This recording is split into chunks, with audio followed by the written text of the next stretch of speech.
is sa UAE, Dubai. Okay? Yun nga, nasa ano na tayo. Ano ba yung kinukwento ko? Yung kinukwento ko, nandun na tayo sa terminal. Di ba? Nasa arrival na, sinundo na tayo. Hindi mo alam kung sino susundo sa'yo, ano ba ito, mabuti ba ito, whatsoever. Pero ang galing na sumundo sa akin, si Mr. Aspak. Siya yung sumunod sa akin na wala siya dala-dalang papert. Tingnan niya lang ako na, this is siguro. Ayun, akin yun. Tapos, ayun, first day na nakapunta ako sa Carrefour. Tapos may nakita ako para mag-capsule dito sa parang sa Dragon Balls. Nakita niyo naman siguro yung sa Yukonin. Sa Wina Pamorba. Okay, yun na yun. Sa Wina Pamorba, yun yung nakita ko na, ito pala yung Carrefour. Nung nagsasign na ako ng contract, may isang Pilipina doon na sinasabi sa akin, hindi na mabanggitin yung pangalan na baka gusto mo baka gusto mo mag-resign. Sabi ko, first day ko palang dadating ng mag-travel abroad, ito yung camera sa akin na ako mag-resign. Okay, siguro, hindi ko nalang pinansin kasi challenge sa akin na sa pag-a-abroad pala napakadaming challenge na i-access mo kailangan sa buhay. And then yung attitude, and then yung talagang kailangan challenge talaga sa outcome. Pero syempre, masasabi ko, maging happy lang at makontento ko ang meron. Hindi mo kailangan ng kailangan, sabi nga, ang pinaka-aral pa rin na nakuha ko is nung nag-BDO orientation kami. Kay Sir Teng, kay Mr. Teng. Sorry po kung nakalimutan ko po yung pangalan niyo, Sir. Pero ang pinakamagandang binigay niyong halimbawa ay yung mag-ipon ka. Kasi hindi habang buhay is OFW. Yun ngayon. Ang sa akin naman po, ako naman po, hindi naman po ako sakto lang itong po talaga. Sakto lang yung buhay, ganito. Yun nga. Ang natutulong ko kay Sir Teng, yun naman, hindi mo ibubuhay. Nagkaroon ko ng budget, nagkaroon ko parang nag-save ka. Okay, nagawa ko na yun. Ngayon ko isa ko.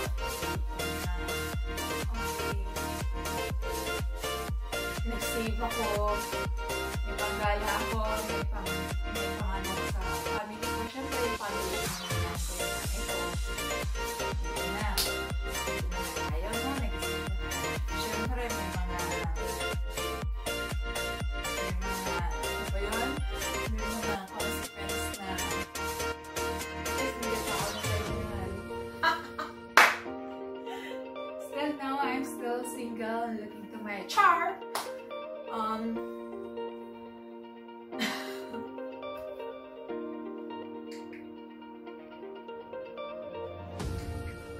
Okay. Yun nga, nagsimula na tayo mag-work dito na madami na rin ako na-experience. Kasi nga, naka-awit naman ako. Naka-awit ako ng Philippines. Siguro nang nandito ng Philippines ulit. Napakasarap. Alam mo, iba talaga yung pag nasa sariling bayan ka. Sarap-sarap ng hangin. Para sa akin, simpleng tao lang yung mga sarap. Gusto ko naman maramdaman na yung temperature lang ng hangin, maramdaman ko okay. Yung maamoy ka lang yung luto na nanay kung masaya na ako doon. Masaya na nanay kung masaya na ako doon. Napakasimple tao. Simpleng paara, naramdaman ko na lang ang tao. Ang daming pinag-aaral sa ito. Ang hinito ko doon. Ang hinito ko lang ako. Nandito ba ako? Nandito, pinusta ko sa sarili ko na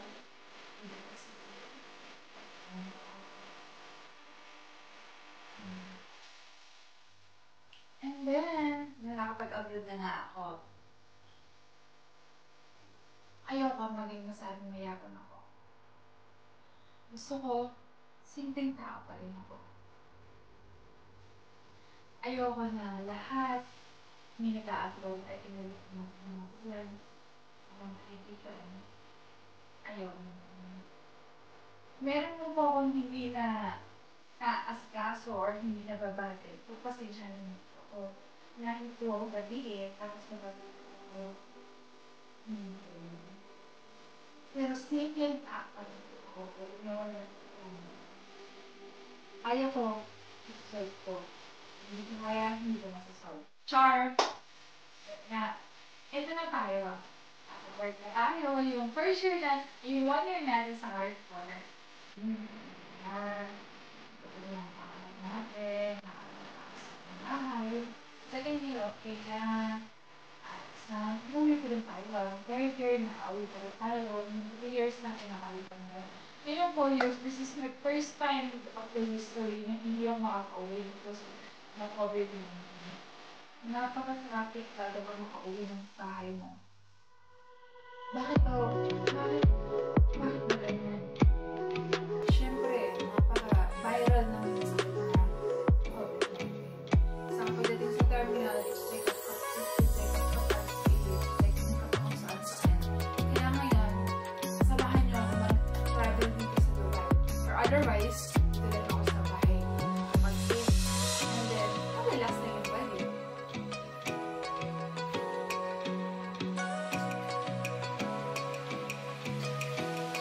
Tapos maganda pa nangyari sa akin nga dito sa Carrefour.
Despite of this pandemic, COVID-19, pinatulungan ng Carrefour ang staff. First, may COVID test. Napakasakit ng COVID test, grabe. Kahit ako, ilang COVID test na ako, takot na takot pa rin ako na ano ba yung COVID test na rin pa? COVID test na naman. Pero, ang pinakamagandang result na is always negative. And, napaka-thankful ako. Hindi ko alam ang buhay natin hindi na natin alam. Bukas kasi na tayo. Yan po Kaya, ko, magsimba tayo, magsimba tayo, at hindi ko natin kailangan yes, tawag na tayo na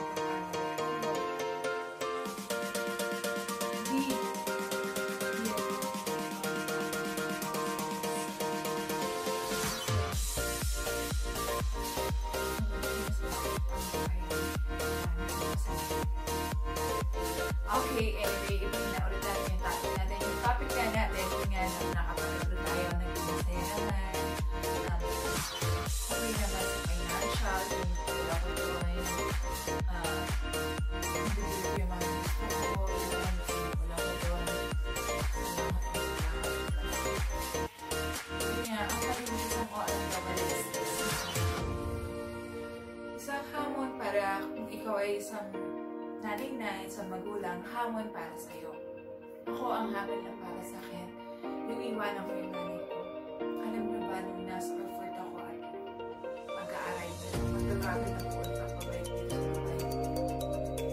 Alam ko, yung first second na uwi ko, hindi ko mabitawan yung nanay ko. Ayoko nang bumalik kasi naiyak ako kasi nga. Kaso, probably from yes, nasa Pilipinas, kasi diba, nakakabilis ng pera. Hindi ko talaga masasabi na bakit na ako kabila, kasi ako sa airport. Pero sabi ko sa sarili, kailangan hindi ako umiyak. Kahit pakauwi ko na,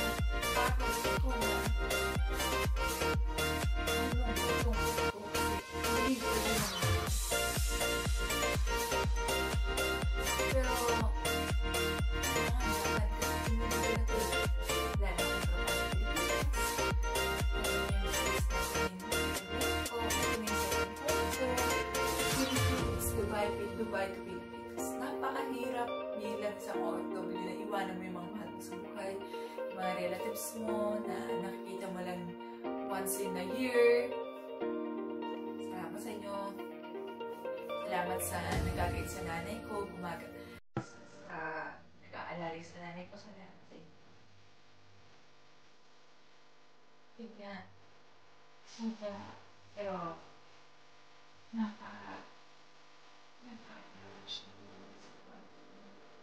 pero siguro pa naman kasi sa buhay is always move on. Always move on. Yun nga. Ang happen, yun isang tao. Okay. Thank you for watching. Don't forget to subscribe to my channel.